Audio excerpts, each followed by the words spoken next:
Perkenalkan, nama aku Ripa Kumala Fatma dari kelas 11 IP1 akan menjelaskan kerjasama ekonomi internasional.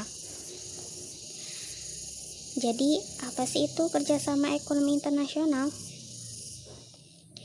Kerjasama ekonomi internasional adalah hubungan antara suatu negara dengan negara lainnya dalam bidang ekonomi melalui kesepakatan-kesepakatan tertentu dengan memegang prinsip keadilan dan saling menguntungkan. Manfaatnya apa ya? Pertama, meningkatkan pendapatan negara. Contoh konkretnya adalah Indonesia sebagai negeri yang kaya sumber daya alam, mengekspor hasil bumi ke negara-negara Eropa dan Amerika Serikat. Kegiatan ekspor akan menghasilkan devisa yang dapat meningkatkan pertumbuhan ekonomi. 2. Menjaga kestabilan harga dalam negeri. Ketika produksi suatu bahan kebutuhan lebih sedikit dari permintaan, hal ini menimbulkan kenaikan harga. Untuk mengatasinya, penawaran dan permintaan perlu diseimbangkan dengan cara memperbanyak jumlah produksi. Impor merupakan salah satu solusinya. Ketiga, memperluas ketersediaan lapangan kerja.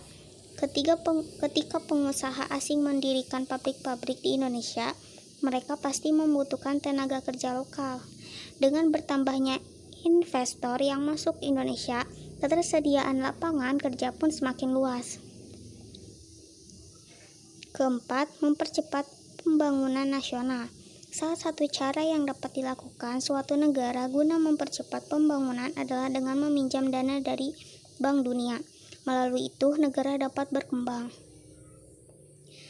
Kelima, alih teknologi. Masuknya teknologi suatu negara memberi kesempatan pada masyarakat untuk mempelajari teknologi tersebut.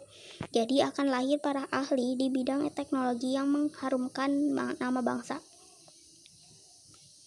Nah, bentuk-bentuk kerjasama ekonomi internasional apa aja ya?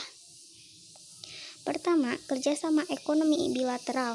Kerjasama ekonomi bilateral adalah kerjasama yang melibatkan dua negara dan bersifat saling membantu. Contoh, antara Indonesia dengan Malaysia, Indonesia dengan Cina, dan sebagainya. 2. Kerjasama ekonomi regional. Kerjasama ini adalah kerjasama ekonomi di antara beberapa negara yang berada di kawasan tertentu. Contoh, antara negara-negara di kawasan Asia Tenggara atau ASEAN. Selanjutnya, kerjasama ekonomi multilateral atau internasional. Kerjasama ekonomi multilateral adalah kerjasama ekonomi yang melibatkan banyak negara dan tidak terikat oleh wilayah atau kawasan negara tertentu. Kerjasama ekonomi antarregional. Kerjasama ekonomi antarregional yaitu kerjasama ekonomi di antara dua kelompok kerjasama ekonomi regional.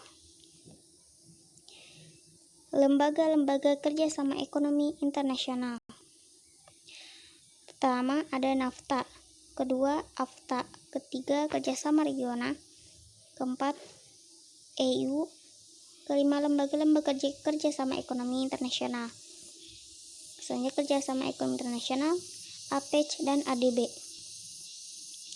Bentuk kerjasama ekonomi internasional. Ada AFTA. AFTA atau Kawasan Bebas ASEAN, singkatan dari ASEAN Free Trade Area, ialah perjanjian yang dibuat oleh Persatuan Negara-Negara Asia Tenggara ASEAN untuk pengeluaran tempatan semua negara-negara yang terlibat. Kedua, ada NAFTA atau North American Free Trade Agreement. Merupakan perjanjian perdagangan bebas Amerika Utara, adalah sebuah organisasi yang terdiri dari negara-negara Amerika Utara. Terima kasih. Wassalamualaikum warahmatullahi wabarakatuh.